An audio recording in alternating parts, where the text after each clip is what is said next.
Salvete discipuli, hodie discemus lecturam tertiam. 2nd-Declension Masculine Nouns and Adjectives. Hodie discemus primum vocabula capitis 3. Dende grammaticam capitis. Masculine nouns in the 2nd declension, and then agreement of adjectives with masculine nouns of any declension. Primum discemus vocabula capitis 3. Verba. Sunt sola dua verba in hoc capite. Habeo et satio. Primum verbum.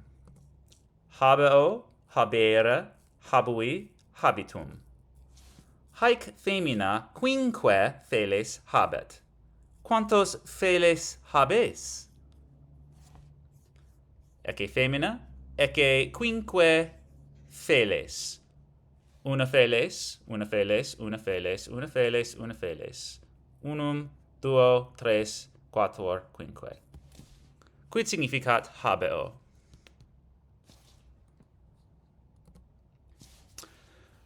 Proximum verbum. Satio, satiare, satiavi, satiatum. Hic pinguinus omnes pisces edet. Pinguinus bene satiator. Quid significat satio?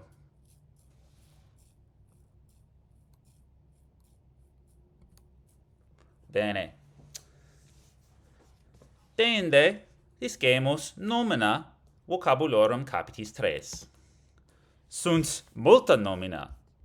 Unum, duo, tres, quattuor, quinque, sex, septem, octo, novem, decem, undecem. Sunt undecim nomina in hunc capite. Ager, agricola, amicus vel amica, femina, filia, filius, numerus, upsis, populus, puer, sapientia et vir. Primum nomen. Agricola, agricolae. Mea culpa. Agricola, agricolae. Est nomen masculinum a declensionis primae. Agricola Graecus in agro stat, et agnum habet. Ecce agricola Graecus, ecce agnus, ecce ager. Quid significat agricola?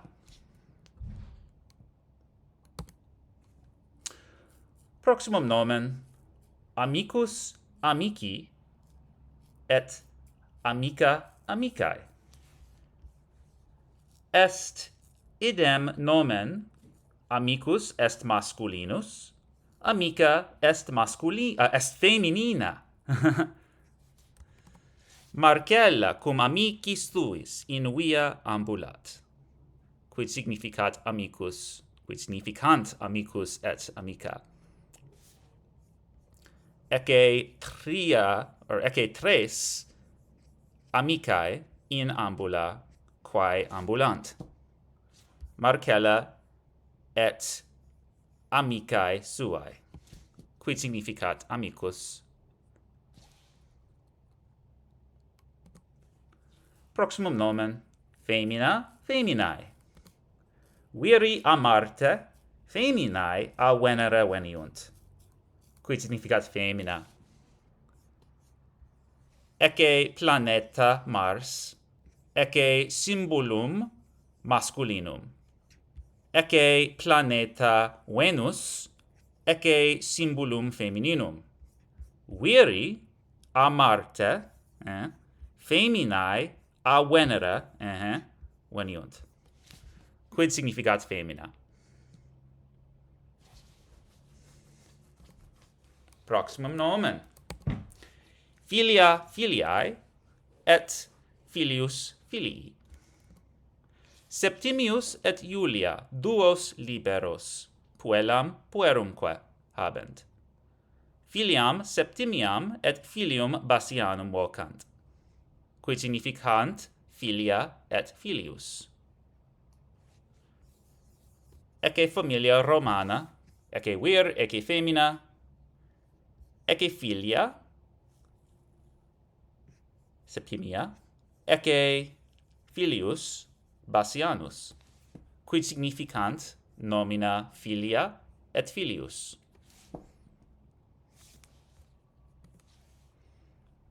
Proximum nomen, numerus numeri. Comes, qui in via sesame habitat, de numeris saepe cogitat. Unum, duo, tres, quatuor, quinque. Quid significat numerus? Proximum nomen, populus populi. In monarchia rex populum reget. In democratia populus regnat. Ecce democratia, non monarchia. Quid significat populus? Proximum nomen, puer pueri. Pueri Romani amuletum ex auro factum et bullam vocatum circum coles habent. Ecce bullae, circum coles puerorum in hac pictura. Quid significat puer? Ecce puer, ecce puer, ecce puer, ecce pueri Romani. Quid significat nomen? Proximum nomen, sapientia sapientiae. Hypatia multos discipulus philosophiam in urbe Alexandria docet. Femina magnae sapientiae est. Ecce Hypatia. Quid significat sapientia?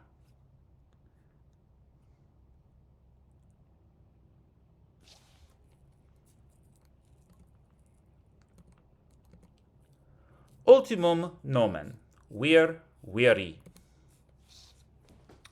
Quatuordecim annos natus, puer Romanus bullam deponet, et togam virilem accipit. Nunc vir est. Quid significat vir?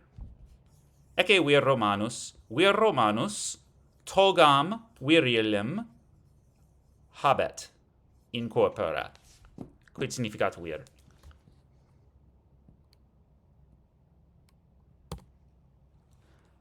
Proximum nomen. Oh, this is out of order, I'm sorry. Ager agri. Nautae in mari laborant. Mercatores in urbibus laborant. Agricolae in agris laborant. Quid significat ager? Ecce ager. Quid significat? Bene. Nunc discemus adjectiva vocabulorum capitis 3. Sunt tria adjectiva in hoc capite. Avarus, pauci, Romanus. Primum adjectivum. Avarus, avara, avarum. Galfridus Bezos multam pecuniam habet, quam pauperibus dare debet, sed nimis avarus est. Quid significat avarus? Ecce tres formae adjectivi. Avarus est masculinus, avara est feminina, avarum est neutrum. Proximum adjectivum. Pauci, paucae, pauca. Est adjectivum plurale. Okay? Plurale masculinum, plurale femininum, plurale neutrum. Leonidas regi Persarum dicet, multos servos, sed paucos milites habes. Quid significat pauci?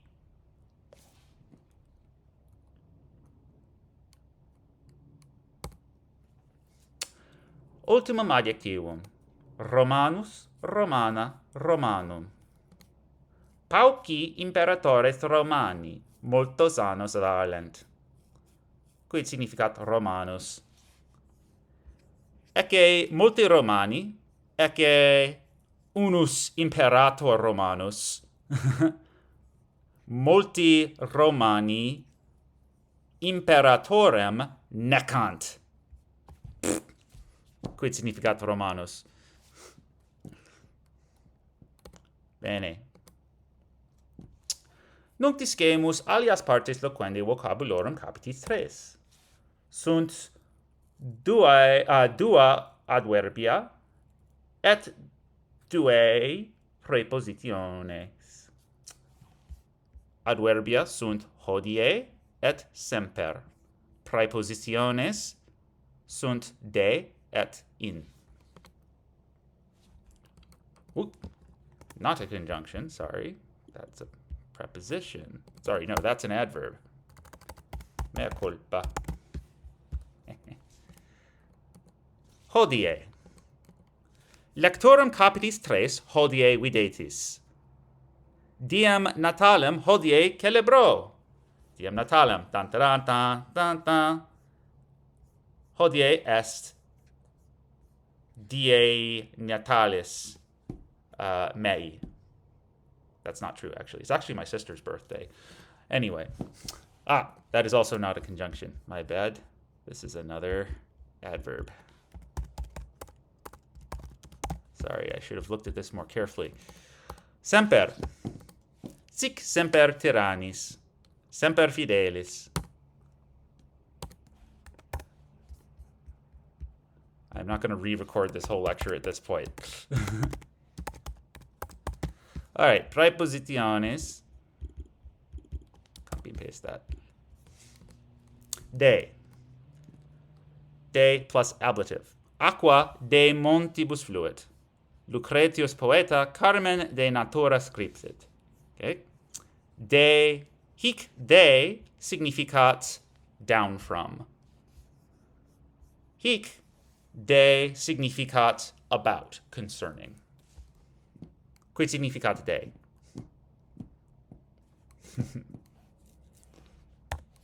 And one more to fix here. Right. In plus ablative. In magna orbe habitamus. Lansing, Detroit, New York City, Chicago. Felis in tabula sedet. Quid significat in? Okay, let's talk about today's grammar lesson. Okay, so again, we are dealing with nouns and adjectives in this chapter as in the previous chapter, so words for people, places, things, and concepts. And adjectives are the words that modify and describe those nouns. Okay? So let's think a bit more about grammatical gender. By now you've realized that nouns come in more than one gender, and that every Latin noun has one of three genders and can only have one gender, but every Latin noun has one. Masculine, feminine, or neuter. And again, neuter is technically, it doesn't have gender, but if you think of it as a third gender, that's fine. Okay? Adjectives, because they describe nouns, they take on the gender of the nouns they modify. Okay? So let's look at these three examples. Poeta antiquus. Okay? So poeta is masculine. Antiquus is the masculine adjective. Okay? Antiquus can become any gender if you change the ending to match the gender of the noun it's modifying. And notice here that poeta actually ends in an A because it's first declension masculine, but we'll see that these types of adjectives, if it's a masculine noun, it's actually going to use a different declension, okay, that ends in US here. Sometimes the ending of the adjective will resemble the ending of the noun it modifies, like patria antiqua. Okay, so we have the ancient poet, now we have the ancient country. Okay, so that's feminine, and so the adjective ancient, antiquus, is taking on the feminine ending. Finally, nomen antiquum, an ancient name. Okay, this is neuter.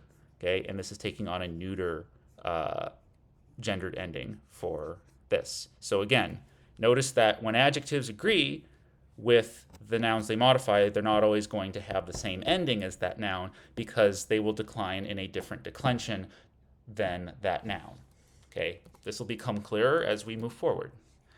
So in the previous lecture, in the previous unit, we learned the first declension. And we saw that the first declension, that A declension with all the A's in it, most of the nouns are feminine. There's a handful of nouns that are masculine, such as nauta and poeta, and in this chapter, agricola. Okay? Well, in the second declension,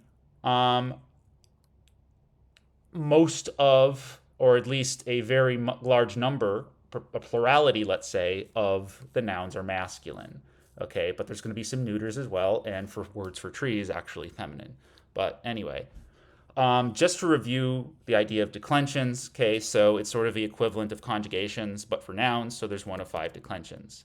Okay, and we can identify that declension by its vocab entry, where we have 2 forms, right? The nominative singular and the genitive singular. And you actually have to look at the ending of the case ending of the genitive singular form in order to identify what case it is. So every declension. So every declension has a unique genitive singular ending to identify it. Okay, and so in the second declension, it's always a long I, whereas in the first declension, it's always an AE. Okay, and you'll see here, okay, what they look like in the next 3 declensions that we'll learn. Okay. And notice that I color-coded these because these just happen to be what gender these particular words are, right? Because gender and declension are not the same thing, right? Okay. Okay, so the second declension masculine. So by now we're starting to get used to how we decline in any particular declension.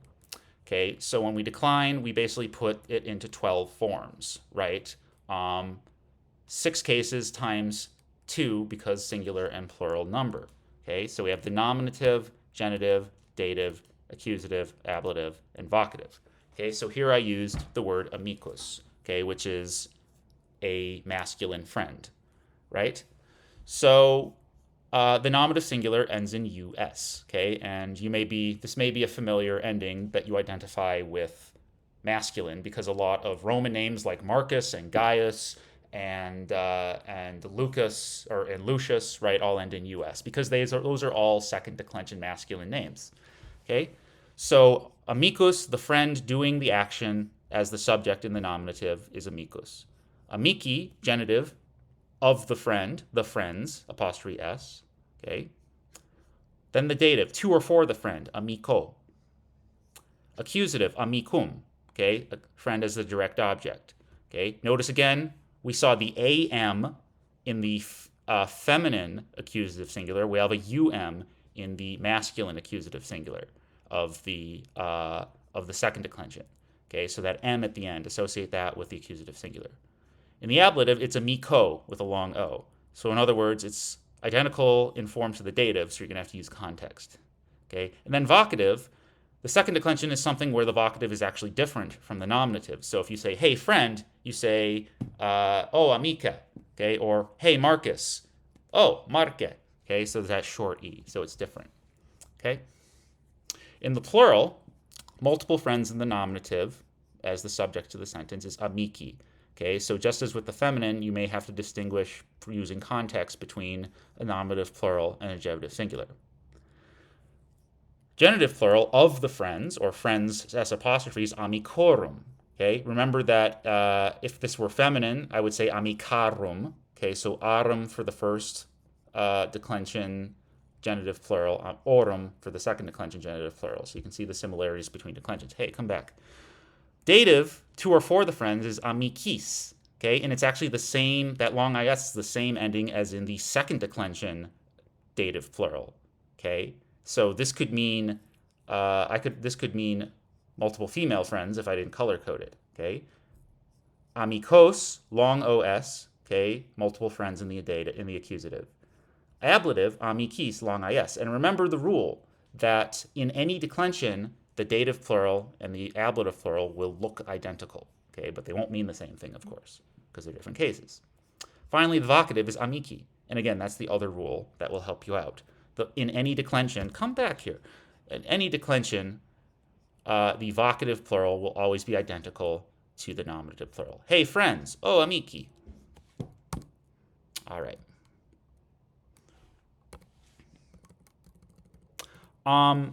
Not every second declension masculine noun is going to end in us in the nominative. Some of them will end in er or just r, such as ager and wir. Okay, but you'll notice that after you start declining it into the other cases, that it more or less takes on the same regular case endings. Okay, just note that if it ends in er, okay, the genitive plural will be ri. So ager, field, agri, of the field. Wir, okay, just ends in an r by itself without an e, okay, and so you're just going to tack on the long I. So wir, man, weary, of the man, okay? But it's the same endings after that, same declension. And notice that I didn't bother putting these into the plural for you because the plural will basically resemble, agri, weary, and so forth. Okay. Okay. Now let's talk a bit more directly about adjectives and their agreement. Okay. So the adjectives that we have been learning so far are a particular class of adjectives called 2-1-2 adjectives. Okay, which means that you are given three sets of possible endings depending on gender. Okay, and there's three genders. And so the adjective will look different depending on what gender it's in, depending on what noun it's modifying. Okay? So what does the 2-1-2 stand for? Well, the 2 means that the first form, Romanus, okay, is going to decline in the second declension when it's modifying, a masculine noun. Okay?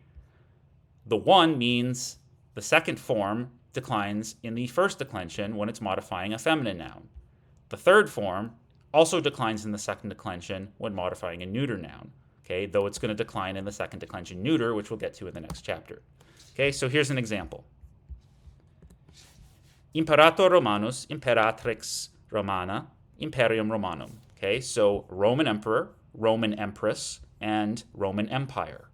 Okay, so imperator is a third declension masculine noun in the nominative singular. We haven't gotten to the third declension yet, but we know that it's masculine because, well, not because of the color coding necessarily, but because the adjective Romanus, okay, is agreeing with it in gender, case, and number. In this case, masculine nominative singular. So that US is a second declension masculine ending, and it's going to be used whenever this adjective modifies any noun that's masculine, even if the noun is a different declension, like the third declension here.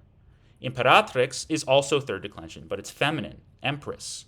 Okay, and so the 2-1-2 adjective modifying it will have a feminine gendered ending. In other words, it will decline in the first declension when modifying any declension of noun. Okay. Finally, neuter. Okay, imperium is neuter.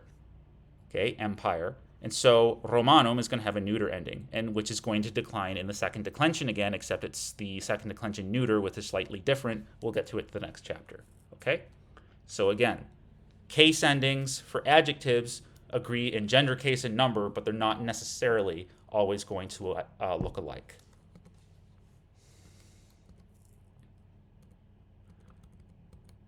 So here's some more examples of something that you're going to do a lot on grammar quizzes and exams is you're going to be asked to decline a noun with a certain adjective, okay? And you're going to have to decline the noun in all of its 12 forms, that is, all 6 cases, singular and plural, and then you're going to decline the adjective with it in agreement with it, okay? So here is Roman country, patria Romana, okay? It is a feminine noun, and therefore its 2-1-2 adjective is going to decline with it in the first declension feminine. Patria also happens to be first declension feminine, therefore these case endings will look identical. Okay, but notice that they will always match depending on the not just gender, but case and number as well. Okay. Now let's look over here. Nauta Romanus. Okay. Nauta, just like patria, is also first declension. However, it's first declension masculine. So even though it has the same case endings for the first declension, its gender is masculine. Therefore, any 2-1-2 adjective like Romanus or Romana Romanum that modifies it, its case endings are going to decline with it in the second declension masculine. So in other words, they're not going to look the same as the case endings of this noun. However, they will still agree in gender as well as case and number. Okay, see how that works? And this is just the singular. Of course, it'll do the same in the plural. That's it. So please submit your lecture response, and I'll see you next time. Walete discipuli.